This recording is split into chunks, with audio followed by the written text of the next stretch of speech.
Shalom and greetings from Jerusalem, Jane, again standing here in my bedroom.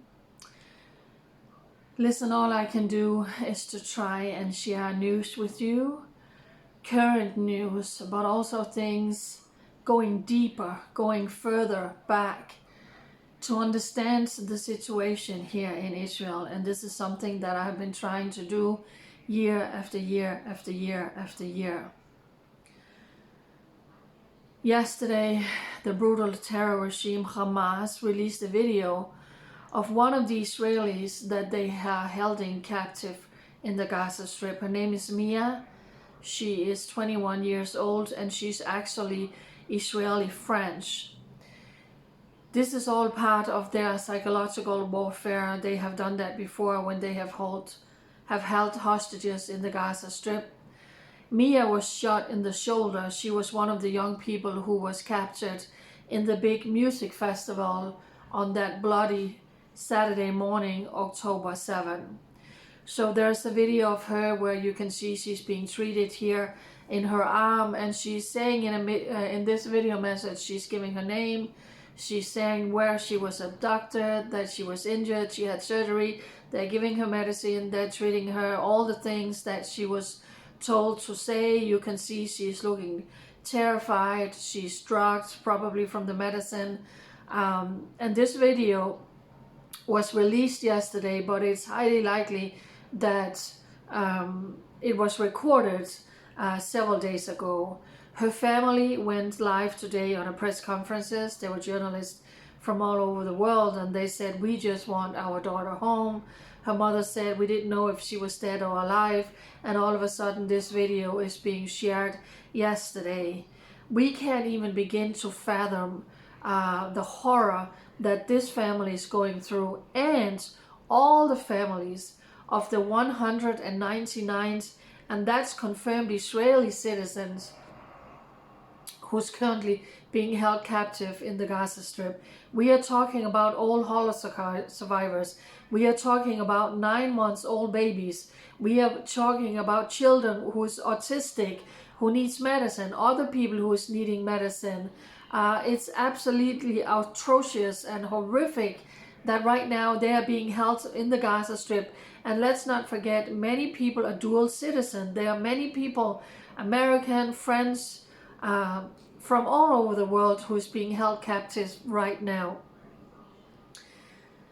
Tomorrow, Israel's greatest ally, the leader of Israel's greatest ally, is arriving here in Israel. The President of the United States, Joe Biden, has announced that he is arriving. That was actually on an invitation given by Benjamin Netanyahu, inviting Joe Biden to arrive. Israel and America is always saying we are each other's best friends and best allies. Anthony Blinken has been here. He's here now. He has been here before. Then he went to Egypt. He went to Jordan, talking with all of the Arab countries around. He's back here in Israel. He took part in the war cabinet meeting yesterday for 7 hours. The Americans is really pushing for this war not to get out of hands and not to spread out to other factors, for Hezbollah to start attacking into Israel. They already have. This morning another anti-tank missile was fired into Israel. Several people were injured. So in order for Joe Biden to come here, Israel was pushed to agree to have foreign aid brought into the Gaza Strip. What we saw yesterday was that UNRWA, who is in the United Nations Relief Program, who is in the Gaza Strip, they went out on Twitter and they actually announced that Hamas came and they stole their provision, they stole their diesel, they stole aids, and pretty quickly that tweet was deleted, most likely because Hamas was threatening them. That has happened before. Hamas is not interested in the well-being of the people in the Gaza Strip. They never was. They are using them as human shields. They are stealing the money that is coming in for aid. They're stealing the food that's coming in. They're stealing the equipment that's coming in. That's how they can manufacture and build all of the rockets being fired into Israel. Many of the weapons that they brought with them when they mercilessly and ruthlessly attacked Israel on October 7. You have to remember something when you hear the phrase that Gaza is the biggest open-air prison. It's a flat-out lie. Israel pulled out of the Gaza Strip. They gave it all to the Arabs. They turned it into a terrorist nest. They have fired thousands and thousands of rockets over the year whenever they want to. Israel, the people living, the Israelis and the Jewish communities around the Gaza border are deeply traumatized because whenever Hamas wants to, they start firing rockets into Israel.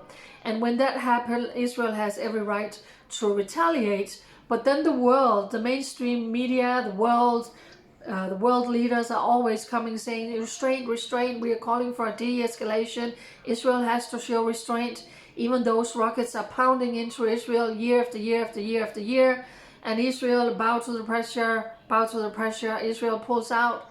And for that reason, Hamas has been building up and building up and building up and building up and building up until that horrendous Saturday morning where 2,500 terrorists from inside the Gaza Strip breached the fence, and they went in and they massacred, they murdered, they mutilated, decapitated, mass raped women, burned children alive. Right now the death toll is 1,400. 1,400. Many of these terrorists escaped back into the Gaza Strip. They are hiding in bunkers, and that is what Israel is facing when they eventually is starting a ground invasion into the Gaza Strip. Do you know what also happens? While the world is coming against Israel and screaming about apartheid, occupation and all of that, do you know what happens?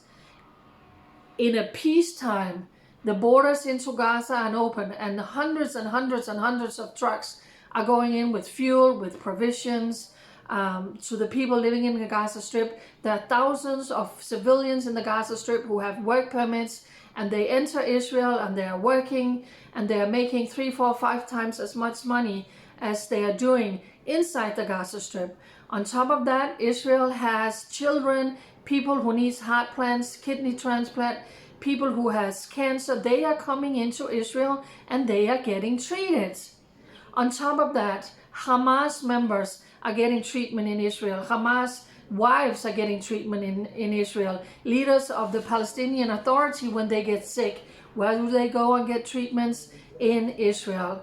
For crying out loud, some of the terrorists who took part in this brutal assault, this brutal massacre on Israel are getting treated by Israeli doctors. Some of the wounded terrorists who committed these atrocities are getting treated here in Israel. I didn't do my hair today, sorry about that. Why am I saying all of this? Because I want you to know the truth. I want you to know how amazing the Jewish people are. They are treating their enemies. They are bringing them into their homes to work, to make a good salary. They are bringing in people to get treatment, to have surgeries. Even terrorists, they are even treating terrorists. So now Israel is doing more for the Palestinians than all of the surrounding neighbors. You know, like I said, Gaza has a border into Egypt. Egypt could open the border and they could take in 100,000 people from Gaza if they cared about them. But no, what did the King of Jordan say yesterday? There will be no refugees in Egypt or in Jordan. They don't care about them. They need them as props to come against Israel, and the poor Palestinians are suffering, but they don't help them themselves. So tomorrow Joe Biden is arriving here in Israel, meeting with the Israeli leaders, probably the president, the prime minister. He's probably not flying in with Air Force One at Ben Gurion Airport because they're just going to start firing rockets at him. So he's probably landing in some undisclosed location. He's taking the helicopter into Jerusalem. There are also reports saying that he will be going to some of the affected areas that was so brutally assaulted down near the Gaza Strip, and I really, really hope he does. He needs to see this. He needs to smell the burnt people alive. The blood is everywhere. He needs to go down and see that, so he truly understands the massacre, the human rights violations, the war crimes, the atrocities that came against the Jewish people this October 7. I want to end by saying I just saw a report on an Israeli TV station. Mainstream media was invited to go and to the place where the forensic is, where they're trying to identify the bodies. 1,400 people was brutally murdered, and they went into a bomb shelter, and there's this huge pile of bones. People were burned alive. Like he said, we probably won't even be able to identify all of them. In another place, a big pile, they did x-rays, and they can see the spine of a grown-up and the spine of a baby or a child, and they, you know, the big one, the adult, which is probably a mother or father, is embracing their child, and then they're tied together and they were burnt.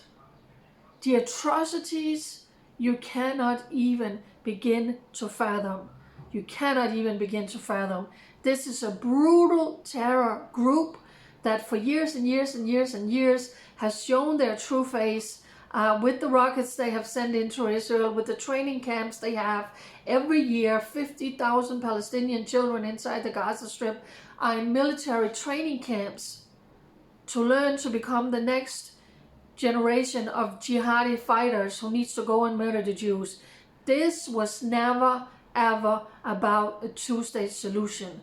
This is about killing the Jewish people, liberate Palestine, get the Jews out, and turn this nation into another Arab state. Don't they have enough? This is the only Jewish state that God gave to the Jewish people. And the Jewish people are the most humane. They are home in their God-given homeland, but they are treating their enemies. That's who they are. It's absolutely incredible. So we will see what happens tomorrow when Joe Biden arrives here in the Holy Land, where he's going to go. He's also going to meet terrorist in a suit, the leader of the Palestinians, Abu Mazen. I believe he's going to go to Jordan also. So things are on high alert. Israel is still being attacked on the northern border. America is sending big warships here. I also heard something about 2,000, was it Navy SEALs, as a deterrence. If Hezbollah want to send rockets, they are going to send rockets. For such a time as this, I'm just trying to share some of the news for all of you people who is following me. I know there's a lot of this you don't know. Israel is fighting for survival. The Jewish people are fighting for survivals with enemies all around, and brutally attacked and murdered 1,400 people. 200 are right now held captive in the Gaza Strip. More than 4,100 people were injured.